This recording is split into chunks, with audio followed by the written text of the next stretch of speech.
आए दिन हम अपने मोबाइल फोन की ऐप पर एक बटन दबाते हैं और नोटिफिकेशन आता है, your order is on it's way, order delivered, your ride has arrived. लेकिन इस नोटिफिकेशन के पीछे अक्सर एक इंसान होता है जिसे हम एक्नॉलेज नहीं करते। सर, मैं बात कर रहा हूं जोमेटो और स्विगी के डिलीवरी बॉयज की, ओला उबर के ड्राइवर की, ब्लिंकिट जेप्टो के राइडर की और अर्बन कंपनी के प्लम्बर, ब्यूटिशियन जैसे अन्य लोगों की। सर, सरकारी भाषा में इन्हें गिग वर्कर कहा जाता है, लेकिन मैं इन्हें invisible wheels of the Indian economy के नाम से बुलाता हूं। सर, आज मैं इनका दर्द इस सदन में रखना चाहता हूं। क्विक कॉमर्स और इंस्टा कॉमर्स ने हम सबकी जिंदगी बदल दी है, लेकिन इस सुपर फास्ट डिलीवरी के पीछे एक साइलेंट वर्कफोर्स है जो हर मौसम में काम करती है, अपनी जिंदगी दांव पे लगाकर आपका ऑर्डर आपके घर तक पहुंचाती है।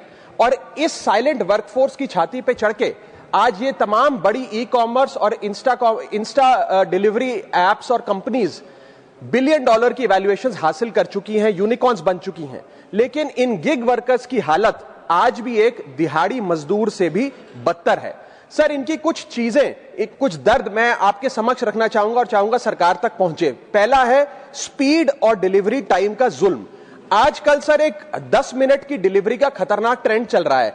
डिलीवरी टाइम के प्रेशर के चलते लाल बत्ती पे खड़ा एक डिलीवरी बॉय यही सोचता रहता है कि लेट हुआ तो रेटिंग गिर जाएगी, इंसेंटिव कट जाएगा, ऐप लॉग आउट कर देगी या आईडी ब्लॉक कर देगी। इसीलिए 10 मिनट की डिलीवरी के लिए वो ओवर स्पीडिंग करता है, लाल बत्ती जंप करता है और अपनी जान को जोखिम में डालता है। दूसरा दर्द है सर कस्टमर का गुस्सा। कस्टमर का हैरेसमेंट का भी एक परमानेंट डर इनके मन में होता है।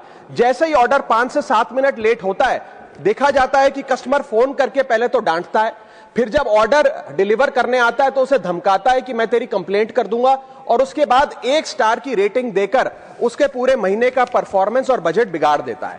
Third problem that they face sir is the dangerous working conditions, जिसमें कमाई कम और बीमारी ज्यादा है। 12 से 14 घंटे की डेली की शिफ्ट करते हुए, चाहे धूप हो, गर्मी हो, ठंड हो, सर्दी हो, जो मर्जी मौसम हो, फॉग हो, पोल्यूशन हो, ट्रैफिक हो, ये लोग बिना किसी प्रोटेक्टिव गियर के, बिना स्पेशल बोनस के, बिना हजार्डर अलाउंस के काम करते रहते हैं।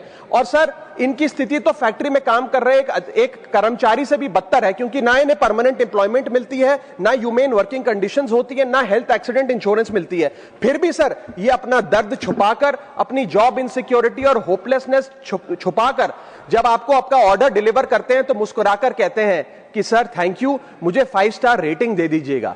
सर, मैं बताना चाहता हूं कि ये लोग रोबोट नहीं है, ये भी किसी के पिता हैं, पति हैं, भाई हैं, बेटे हैं। इनके बारे में सदन को सोचना चाहिए।